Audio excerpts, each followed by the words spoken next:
The shelter's doorbell chimed as a man stepped inside. He was different from the usual visitors who came with smiles, excited to adopt a playful puppy or a well-behaved dog. The receptionist at the front desk, used to the routine, prepared herself to hear the same question, "What puppies do you have today?" But this man didn't ask about any puppies.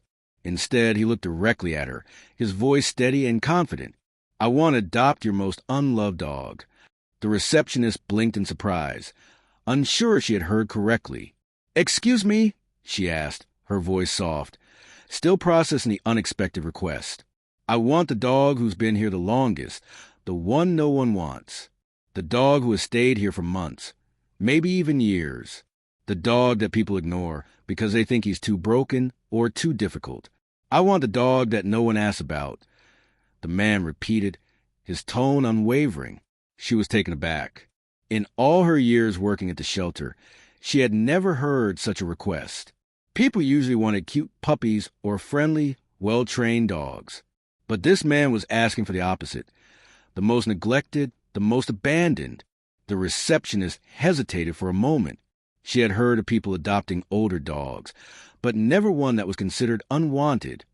After a brief pause, she nodded, motioning for him to follow her. As they walked through the rows of cages, the sounds of barking dogs filled the air. Some of the dogs jumped excitedly, eager for attention, while others lay quietly, waiting for someone to notice them. Each cage had a tag with the dog's name, age, and adoption status. Some had pictures of happy faces, but others, like Max, had been overlooked, forgotten by the people who came to adopt. They finally reached the last cage in the farthest corner of the shelter.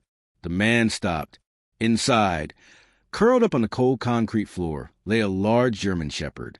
His fur was patchy and his eyes looked dull. He didn't move when the man approached. There was no wagging tail, no excited bark.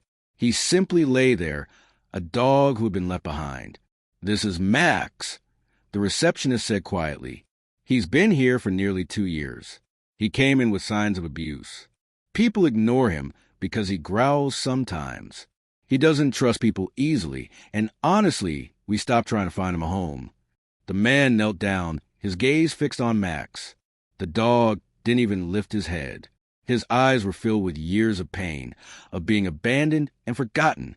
But despite his condition, the man felt a tug in his heart. "I'll take him," he said firmly. The receptionist was taken aback. "Are you sure?" "Absolutely," the man replied without hesitation. "This is the dog I came for." The drive home was difficult. Max, though large and strong, seemed like a fragile creature, hesitant and unsure of his surroundings. Every step he took seemed reluctant, as though the world had taught him to fear everything. He froze at the sound of the car's engine, his ears perked, eyes wide with uncertainty. When the man reached out to hold the leash, Max pulled away, clearly confused by the simple act of being led. In the back seat of the car, Max didn't sit. Instead, he curled up, shaking, his body stiff with fear. His eyes were fixed on the door, as though waiting for something bad to happen. At home, things weren't much better. Max refused to enter most rooms. He stuck to the laundry room, a quiet, dimly lit place, curling up in a corner. He barely moved, barely even breathed, as if he were afraid that any movement would bring pain. The man set out food and water for him, but Max ignored it, not touching a single bite. The first night was the hardest. Max didn't sleep. He just stared at the shadows on the walls, haunted by memories of his past. The man sat beside him for hours, not saying much, just offering his quiet presence. He knew that the healing process wouldn't be quick, but he was willing to wait. By the 5th night, Max began to show signs of life. It wasn't much, but the small changes were a victory. Max had sniffed the man's hand for the first time, just a light touch of his nose. It wasn't trust yet, but it was a sign that Max was willing to engage. The next day, Max followed the man into the kitchen. He didn't come close, but he stayed within the room, watching the man with cautious eyes. He wasn't ready to eat, but he was no longer hiding in the corner. By the 2nd week, Max's progress continued, slow but steady. He ventured into the living room. He didn't sit on the couch like the other dogs would. Instead, he He stood by the edge of the carpet, watching the man as he watched old movies. His movements were slow, deliberate, but they showed an openness, a willingness to be present.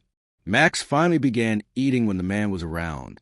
At first, he'd only eat when the man wasn't watching, but soon enough, he would take a bite even when the man was sitting nearby. It was a small step, but for Max, it was progress. Max's transformation continued, though it was still fragile. One morning, the man woke up to find Max lying on the edge of his bed. He wasn't wagging his tail, but he was there, close enough to feel safe. For Max, this was huge. He was beginning to trust the man more each day. Then one day, everything changed. A neighbor came over unexpectedly, knocking on the door. Max, who used to cower from any stranger, did something he had never done before. He barked. The bark wasn't out of fear. It was a protective bark, a warning. Max positioned himself between the man and the visitor, his tail low, his body tense. He wasn't hiding.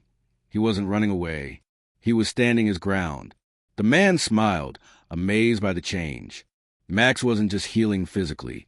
He was rebuilding himself emotionally. The broken dog was beginning to find his courage, his voice. And the man saw, for the first time, the potential that had always been there. It was a rainy Wednesday when the town of Maple Ridge was thrown into chaos. Lucas Miller, a young boy, had gone missing. People searched the town, calling his name, combing through every alley and street. But as the hours passed, fear started to spread.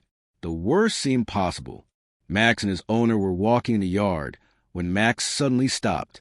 His ears perked up, and he started barking loud and sharp. The man called to him, but Max didn't stop. He ran off, his tail raised, his body tense with purpose. The man chased after him, wondering what was happening, but Max didn't slow down. He ran through the streets, his eyes locked onto something only he could see. The crowd followed, unsure what was going on, but their curiosity grew as Max led the way. Finally, Max stopped in front of an abandoned building on the outskirts of town. It was old and dilapidated, the windows boarded up. Max sniffed the air, his eyes searching the area. Then he barked again, louder this time. The crowd gathered around, unsure of what to do. And then they saw it, Lucas. The boy was lying unconscious on the cold ground, but he was still breathing. Thanks to Max's keen senses, Lucas was found in time and rushed to the hospital. The town was in shock, unable to believe that the same dog who had once been left to die in the shelter was now a hero. Max, the dog no one wanted, had saved a life,